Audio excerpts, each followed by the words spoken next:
Okay, a question here about Bible translations.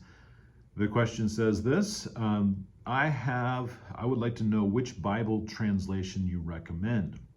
The reason is that there are so many and I would like to use the one with the best interpretation, but it is also somewhat easy to understand so that every other word isn't thou or thy. So which translation would you recommend?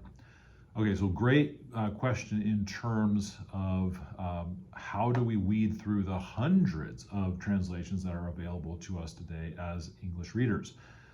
This gets into translation philosophy. As we are translating from one language to another, whether you're translating from Spanish to English or English to French or whatever language, there's no such thing as a one-to-one correlation. Every language has unique ways of emphasizing things, unique grammatical structures to make certain points. And even vocabulary, words sometimes don't translate straight across. So you're never going to have a one-for-one, which means you're going to either have to sacrifice readability or accuracy. And so in Bible translation world, this comes down to what is known as either formal equivalence, which is word for word translation, or dynamic equivalence, which emphasizes readability at the expense of word for word equivalence. So in our translation world, if you want to go the most extreme in terms of formal equivalence, look up online if you want to, Young's literal translation. And the name itself gives you a tip. It's literal. It's word for word. So every Greek word is translated literally into an English word. Every Hebrew word translated literally into an English word. And you get this super stilted, blocky, almost unreadable translation, but it is very, very accurate. He is making no interpretation as he translates the text. On the other end of the spectrum, the dynamic equivalence, if we go for extreme readability, in order to do that, we have to make many interpretation decisions. And so because it's translated for you, you don't know what interpretation decisions have been made for you. You just read it and it reads really well, it's really smooth, but the translator had to make decisions for you and you don't know which decisions he made.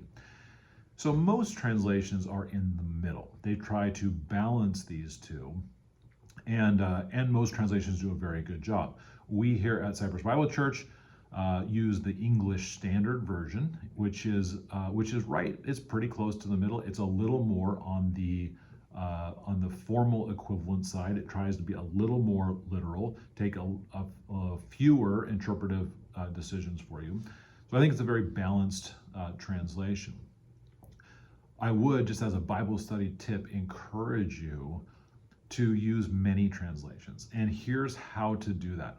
So as you're reading along, if you have 3 or 4 or 5 translations open in front of you, and you see that basically all those translations are identical, that is a kind of what I would call a slam dunk interpretation. The commentators agree, the translators agree, there's nothing interesting in the original. But when you get to places where the translations disagree or they diverge in the way that they decide to translate, aha, we're on to something now. Now we recognize there's a place here in the original language that's difficult to translate over into the English. So we've come across some interesting nugget. And that's where you break open the commentaries and you begin reading.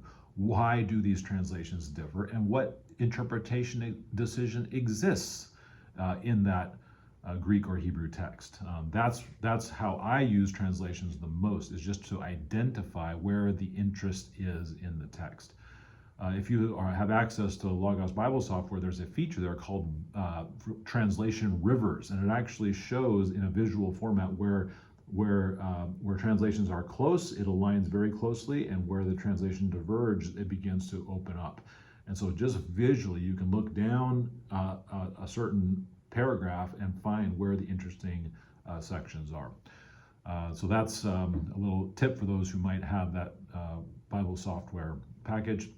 So just in conclusion, English Standard Version is a great translation to use. One additional note here about the English Standard Version: they have great, excellent copyright laws and loyalty, a system of loyalties that make the translation readily available and distributable across America and the English-speaking world.